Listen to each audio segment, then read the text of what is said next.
রমজান মাসের শেষ 5টি বেজুর রাতের মধ্যে লাইলাতুল কদর রয়েছে।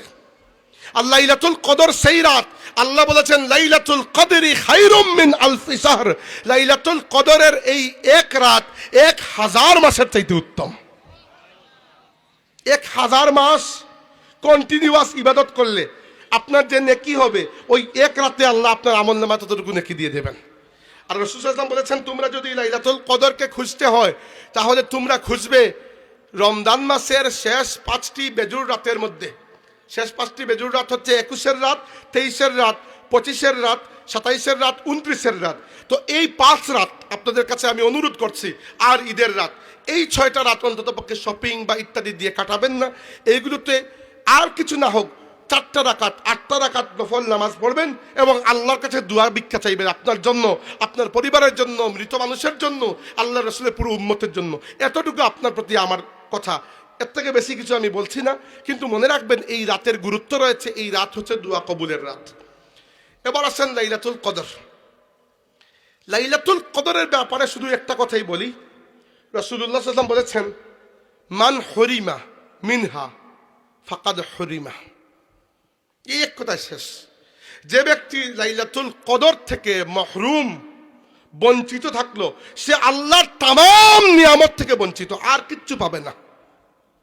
এই জন্য উলামা কেরাম বলেছেন লাইলাতুল কদরকে আল্লাহর রাসূল নির্দিষ্ট করে বলেন নাই, বলেছেন 5টি রাতের মধ্যে কদর রয়েছে।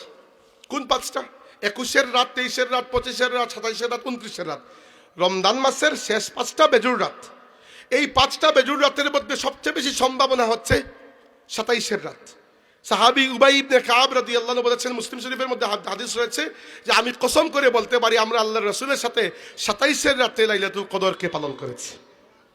আল্লাহর রাসূল আমাকে বলেছেন 27-এর রাতে। মা আয়েশা সিদ্দিকা রাদিয়াল্লাহু আনহাকে রাসূলুল্লাহ সাল্লাল্লাহু আলাইহি ওয়াসাল্লাম বলেছেন, আয়েশা তুমি রমজান মাসের শেষ 5টি বেজুর রাতে লাইলাতুল কদরকে খুঁজো। তিনি বলেছেন, ইয়া রাসূলুল্লাহ, যদি আমি লাইলাতুল কদর পাই তাহলে আমি কি করব?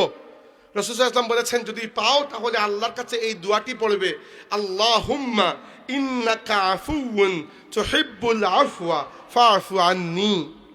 অর্থ হচ্ছে, আল্লাহুম্মা, হে আল্লাহ, ইন্নাকা, নিশ্চয় তুমি, আফুউন, ক্ষমাশীল, তুহিব্বু, তুমি পছন্দ করো, আল আফওয়া, ক্ষমা করাকে, ফাআফু আন্নী, অতএব আমার সমস্ত গুনাহকে তুমি ক্ষমা করে দাও। সহজ না? অতি সহজ। এগুলো মুখস্থ করে নেবেন। এটা হচ্ছে লাইলাতুল কদরের জন্য রাসূলুল্লাহ সাল্লাল্লাহু আলাইহি ওয়াসাল্লামের শিখিয়ে দেওয়া বিশেষ দোয়া। লাইলাতুল কদরের রাতে কি করবেন? নফল ইবাদত করবেন। রাসূল সাল্লাল্লাহু আলাইহি ওয়াসাল্লাম বলেছেন, মান কামা লাইলাতুল কদরি ঈমানান ওয়া ইহতিসাবান গুফিরা লাহু মা তাকাদ্দামা মিন যামবিহি। যে ব্যক্তি লাইলাতুল কদরের এই একটা রাতে আল্লাহর সামনে কিয়াম করে, দাঁড়ায়, নামাজ পড়ে নফল, আর আল্লাহর কাছে বিনিময় চায়, এই এক রাতের কারণে আল্লাহ তার পূর্ববর্তী তামাম জীবনের গুনাহকে মাফ করে দিয়ে দেবেন। দয়া করে এই রাতে হেলায় ফেলায় কাটাবেন না। এই রাত আন্দাজি চক্কর দেওয়ার রাত নয়। এই রাত বলতে আমি বলছি না শুধু 27-এর রাত।